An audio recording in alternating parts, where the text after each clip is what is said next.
we got our random game of the day, and it's a doozy as we have got Widderson and Adams taking on Ernst and Kingdanzz.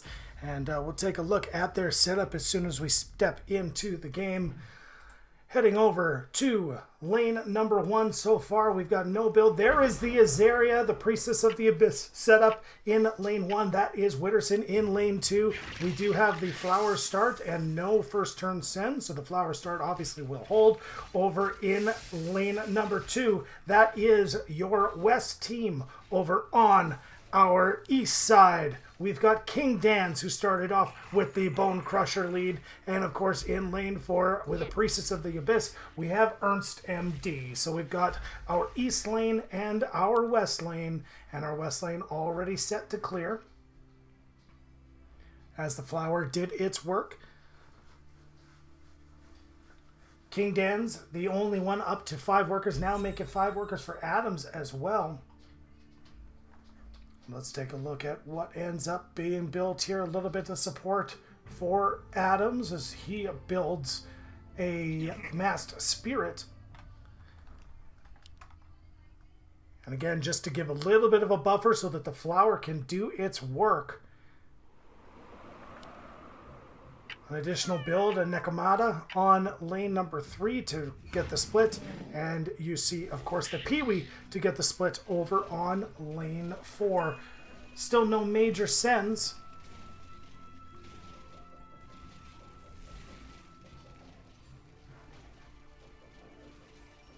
As we take a look, a close-up of the Priestess of the Abyss here on Ernst MD's, as the mana reaches its top, you're going to start to see the heal as the attack speed is increased and the healing happens. So that's why you're going to see the Priestess carry a lot of units early on in the game.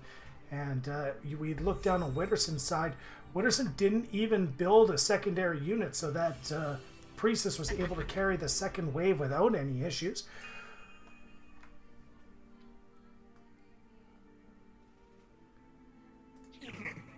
And now we have 3 masks that are up. Again, just to give the flower time for its damage over time to work. It's fragrance, dealing 10 plus 0.15% of the max HP of the units that they're going into. So you see this slow drain over here on lane 2. This is Adam's lane. And we did have a send over in lane 3. And again, I saw the ping, and that ping was to motion that the Nekomata was there, that there was a weakness to magic. That's why the DT was sent. But it doesn't look like it's a problem, as the Nekomata with the 3 fish upgrade and the Bone Crusher are going to carry this wave without a single problem. We do have a Brute being sent by Ernst MD. That's going to head over to Widderson's lane. Checking the recommended army value on wave 4. We are looking at approximately 300 as the recommended army value. So you see Widderson up to 400 as well. So he's anticipating the send coming from Ernst MD. And it's a big send, highlighted by that Brute. So let's take a look here at the big send, 100 Mythium.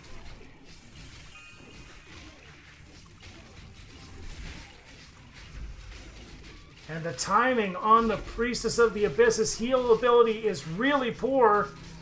And the Priestess is going to go down. We're going to have a big leak over on lane 1.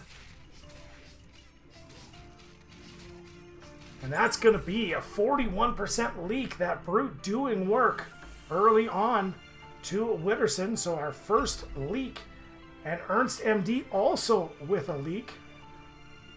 So we have a leak over in lane 4 as well. Not quite as big, and this Nekomata should be able to handle that. As we take a look and see whether the flower and the 2 mass, or the mass spirits and the 2 false maidens will be able to hold this Brute. And it does look like that won't be a problem.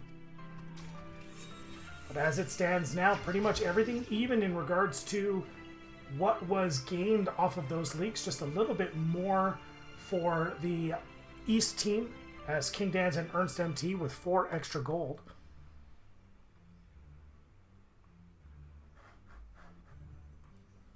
we take a look here at Widderson's lane, lane 2, set up with the 2 flowers now. An addition of 2 Windhawks here for wave 5 on lane 3. That's Kingdanzz. And on lane 4, the addition of the Warg to do some pierce damage. We'll take a look at the big send. That's 80 from this Dino.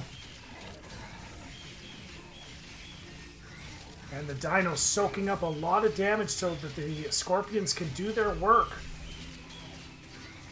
The question is it going to be enough to get a leak over on lane 3? The regeneration rate of this Bone Crusher is maxed out. The lower that it gets down to its mana, the faster it's going to regenerate. So here in this middle area, it's able to tank this damage from these Scorpions without any problems.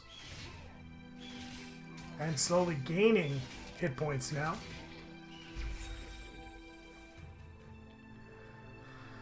The big send up is our safety mole coming from Kingdanzz. Again, that is going to go over to lane 2.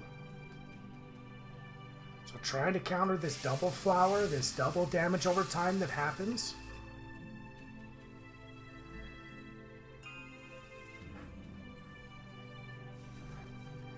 And now we see a nice defensive stack set up over here by Widderson.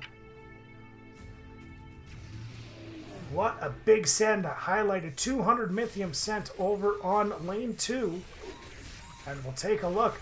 The healer and its ability being able to hold off the damage being done by the damage over time of the honey flowers. So the Hermit doing its job. Now the question is can these units get through before the False Maidens get them down? And that's going to be a big leak here. 127% on Adams. As Ernst also leaks, Kingdanzz also leaks. Are all 4 of our players going to leak on this wave? It does look like it. And there's the leak for Widderson. So all of the players did leak here on wave 6. And we see that Hermit taking some extra attention from Widderson.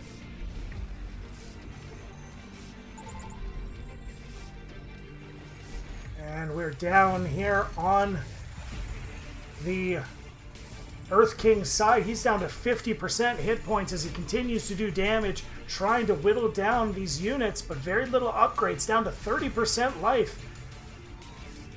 And as we take a look at the income gained from that 187 total income gained by our East team off of that massive leak that happened over on lane 2, as Adams leaked 127% on lane 6 with 200 Mythium send, and it was really a good send, increasing the defense and trying to counteract the damage over time being done by the honey flowers.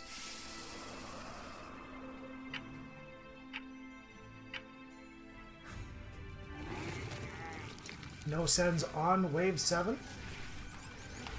As we take a look at the overall build order and what we've got on each of our lanes.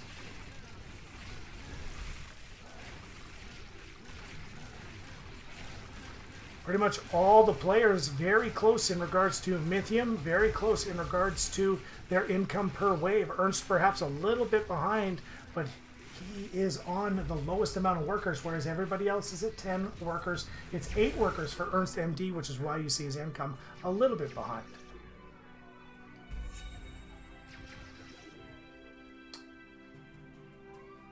The double brute send from Widderson and Adams, sending the 120 Mythium so far, highlighted by this Cannoneer. So it's going to be some pressure on to our east lane, as we're going to take a look at that and see where these sends come from. And again, if they can get this double leak and try and whittle down this Sky King, not very many upgrades. So if you can get a big leak here, that's going to cause the opportunity to win the game. And it looks like Kingdanzz, Ernst MD not sending on this wave. We'll see if wave number 9 is the one that they choose to send on.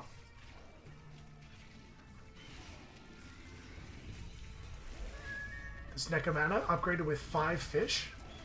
Every fish is increasing its attack by 15 and its hit points. So the Necromata is down. It looks like it's going to be an easy hold over on lane 4 as Ernst MD should be able to hold with this Priestess, depending upon the targeting that happens, the healing that happens. Oh, it's going to be close, and it is a leak by Ernst MD. I could have sworn that that Priestess would be able to hold, but we do have this Leviathan here able to catch these leaks. Again, these are some of the top players in the world right now as we see a minor leak over into the Sky King.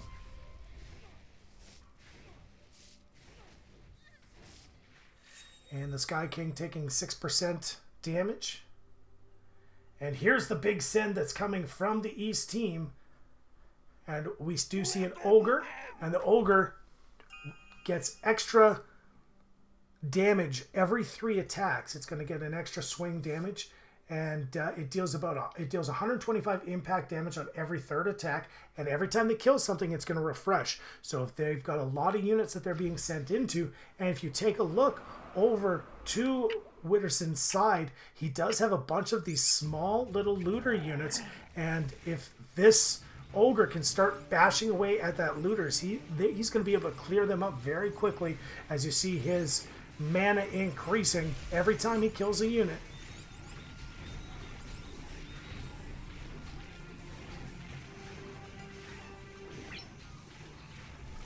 And the question mark of doom coming from the side of Widderson. He doesn't believe that he's going to be able to block it. And if there's any sort of leak from Widderson's side, that will be the game. The King just does not have enough hit points to be able to handle it. And it looks like that is going to be the game. As you see, the flowers did not do enough damage. The Hermit able to hold off and fill them in, and there you see the forfeit, and a big win for Kingdanzz and Ernst MD as they defeat Widderson and Adams. And Widderson right now the challenge leader, so one of the better players in the world, and unfortunately just coming out on the wrong side of a good army setup by Kingdanzz and Ernst MD. Thank you very much for watching the Game of the Week. If you want to be a part of the Game of the Week, all you have to do is in the comment section write down your player name on Legion Tower Defense 2, and I will try and find you, put you on for the random game of the day. My name has been Jeremy. Get on to Legion TD2. Get in on playing. It's the fastest growing tower defense team game in the world.